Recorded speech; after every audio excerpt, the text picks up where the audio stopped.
कि जितनी मेहनत होती है, आप देखिए आपने कम से कम साल तो गुजारा होगा। जिनका पहला प्रयास नहीं था उन्होंने साल से ज्यादा भी किया होगा। और इसकी जो प्रिपरेशन जो है, जितना टाइम लगता है, जो स्केल जो है, कितने लोग जो हैं इस एग्जाम के लिए अपियर होते हैं,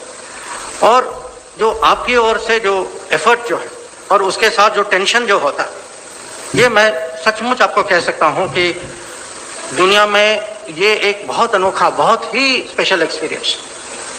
अब ऐसे एक्सपीरियंस के लिए हमें क्या चाहिए? एक तो वो सपोर्ट चाहिए। इसीलिए मैंने कहा कि आज जो बधाई मैं देता हूं, मैं फैमिली को भी देता हूं, क्योंकि जो आप लोग बैठे हैं, आपकी सफलता जो है इसके हकदार आपकी फैमिली भी है, ये कभी नहीं भूलिएगा। इसके लिए आत्मविश्वास भी चाहिए, क्योंकि अगर आप सोचेंगे, कभी ना कभी कोई ये समय जरूर हुआ होगा आपके पिछले साल में, 2 साल में, कहीं कुछ शंकाएं, कुछ दुविधाएं, कुछ डाउट कि भाई हो सकता नहीं हो सकता, पेपर कठिन है नहीं है, कहीं ना कहीं तो आपके मन में ऐसी डाउट्स तो होती होंगी। और नॉर्मली क्या करते हैं लोग, वो अपने सर्कल में इसकी बात चर्चा करते हैं, अपने दोस्तों के पास जाते हैं, अपने टीचर्स के पास जाते हैं। पर ये जो, क्योंकि चैलेंज, चुनौती जो है इतनी बड़ी है, और आपके यहाँ से आपने एक किस्म से पूरा इतना प्रयास, आपके जीवन का 1 या 2 या 3 साल आपने इसको डेडिकेट किया, आपको इसके अलावा जो है, अपने फैमिली के अलावा, अपने फ्रेंड्स के अलावा, आपको एक सपोर्ट सिस्टम चाहिए, आपको गाइडेंस चाहिए कि ये आपका योगदान है गुड क्योंकि गुड गवर्नेंस की हम बात करते हैं, गुड गवर्नेंस के अलग अलग पहल होते हैं, इसमें good people to be part of good governance is very important.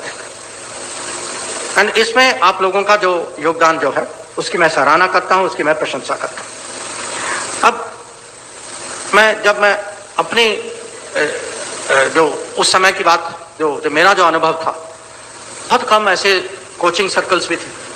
और ज्यादातर जो है हमें सपोर्ट जो है हमारे अगल बगल में जो भी साथ थे, जो अगर हॉस्टल में थे, मैं हॉस्टल में था, जेएनयू हॉस्टल में था उस समय, जो हॉस्टल वाले बाकी स्टूडेंट्स थे या टीचर्स थे या दोस्त थे, थोड़ी बहुत फैमिली भी थी।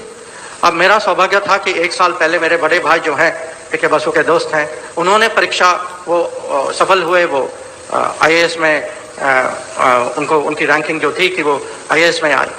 और मुझे अभी भी याद है, मैं अभी भी उनको कहता हूँ कि मेरे सब्जेक्ट सिलेक्शन में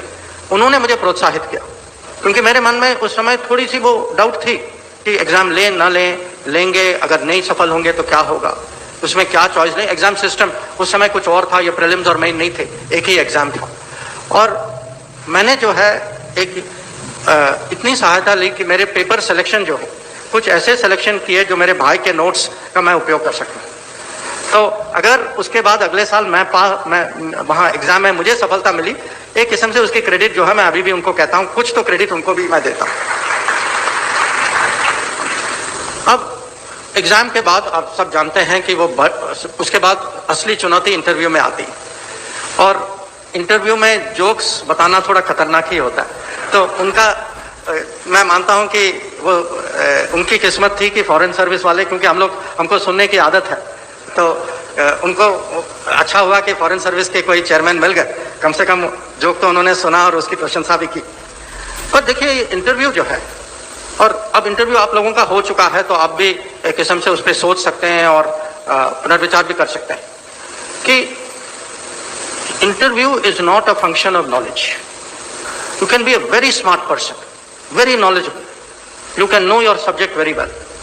बट इंटरव्यू में दैट 1, 2, 3 सेंटेंसेस पूरा गड़बड़ कर सकते हैं। Interview is about communication, it is about thinking at that time under pressure, that you know this 15 minutes, 20 minutes, it can make or unmake your life. So, अब जो हो गया उसके बाद बहुत आसान लगता है, but if you imagine that period before you are going in for interview, कितना टेंशन